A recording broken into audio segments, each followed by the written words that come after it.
Here's another video in a series of post-mortem videos on the 300 SL Roadster engine, and making observations as to what we find.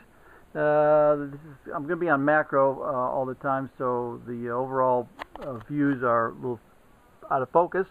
Now then, one of the things we found is this is the rear of the engine, and it's got a lot of oil film on it, and it is not supposed to be wet back here. This rear oil seal does an excellent job of keeping oil in and not letting anything out. And then this oil galley plug appears to be maybe the source of our problem, because it's got oil pooled up around it, and these things are not known for leaking or seeping oil. And you just imagine, once you have the transmission bolted up here, you're not going to access this oil galley plug very easily. So this is not supposed to leak for the next 50 years that the engine's in service. So that's a problem that we will take care of. Alright, rod bearings. We did find some rod bearings where it had gone through all the layers of material for supporting the crankshaft and got into the copper backing that is not supposed to be seen unless you've got an engine that's got a whole bunch of mileage on it. I think you can have this is the kind of mileage you'd see on an engine with 100,000 miles. It's in my opinion. Part of the external oil pump, the pressure pump, you can see the little worms of silicone right here all over the place. Just pitiful. As I've said before, if you see the RTV squishing on the outside, it's going to squish on the inside. Next up, we've got our tachometer drive, and it feels real notchy, and has miniature ball bearings in it. You think that this is a small one. That the ball bearings inside the tachometer drive are in this size right here, about the diameter of my thumbnail, and this needs to come apart, bearings replaced, and the tachometer drive rebuilt. What we have here is our timing chain tensioner, and this tensioner rides in the top of the cylinder head, and it has a spring that goes on there, and this spring helps position the tensioner. It's able to float on this shaft as the timing chain wiggles. Anyway, this spring was not on the shaft, but instead was found inside the cylinder head, just absolutely doing nothing good except being out of place and potentially getting ready to be chewed up by the timing chain. Now we're going to move on to pistons. We have here a piston that, besides the obvious scuffing up here, what we're looking at in this situation is the ring gaps. We have right here a oil control ring gap, and what we'll do is we'll just position it right by the wrist pin, and so we've got that ring gap, and we're going to go around and around and around and around.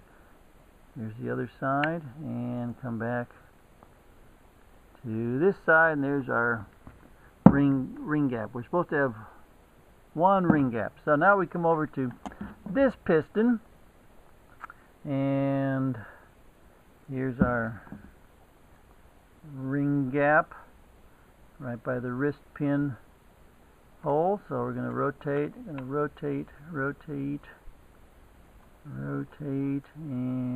oh, there's another ring gap right there, as you can see. And then we come over here, and this is our original starting point, the ring gap by the ring gap right by the wrist pin hole. So we have two ring gaps. No, we don't have two ring gaps. We have a broken piston ring, which is what we thought we would find. And here are the chunks of the piston ring. As the piston came out, the little chunks fell out. Now then, the big concern right now is due to the cylinder head leaking, which again you can see right here, we're supposed to have, see this is what's called the fire ring right here. It's actually on the head gasket, but that fire ring seals combustion gases in and everything else out. And if that ring is compromised, you'll get you won't have a real shiny spot. Instead, you're going to have a dark spot. So now we come here, we have dark spots. We have dark spots right here, which means the gasket was leaking between cylinders. Let's see, here's a shiny spot right here where the head gasket was sealing. You come around here and it's dark. And we've got dark spots, just so many dark spots where the gasket was not sealing. Here's a perfect example. Here we have a small section where the gasket was sealing, and then comes around here to where it's completely dark. So we had a lot of leakage going on, and part of that leakage, of course, was water, or coolant. So we look in here, and this cylinder doesn't look too bad. Come over here, and we've got some huge rust pits right there. The biggest is down inside. Come over here. This one you can see doesn't look too bad down there. And you come over here. This is again where the dark. See where our dark area was down here, and then it also coincides with more rust pits. And come over here. This one's not too bad. And this one here, this piston, this bore right here is the worst.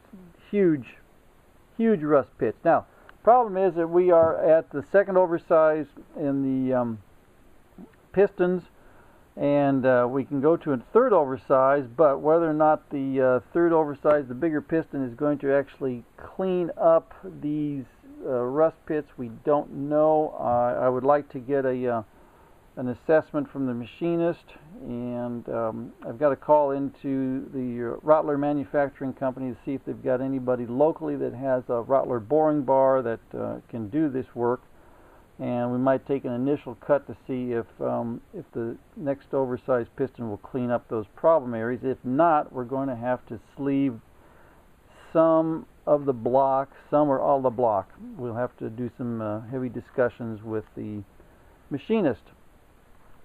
I've also got the starter and generator out. They will be sent off for rebuilding or servicing or checking, just to make double sure, because now is the time to do those things. They're not easily to access otherwise. Okay, that's I think that's enough for the let's see, what else was there. Oh, that's right, mains and rods. As you can see, the crankshaft had been ground where the rods were 30 under and the mains were 30 under. I will have to see if we have some 40 under main and rod bearings available. Hopefully they're still being manufactured. If not, we're going to have the crankshaft probably hard chromed back to a size where we can get bearings. Just because the manufacturer offered 4 undersizes of main and rod bearings originally does not mean that they're available currently. So all we can do is check. And that's our assessment for the time being. Thank you.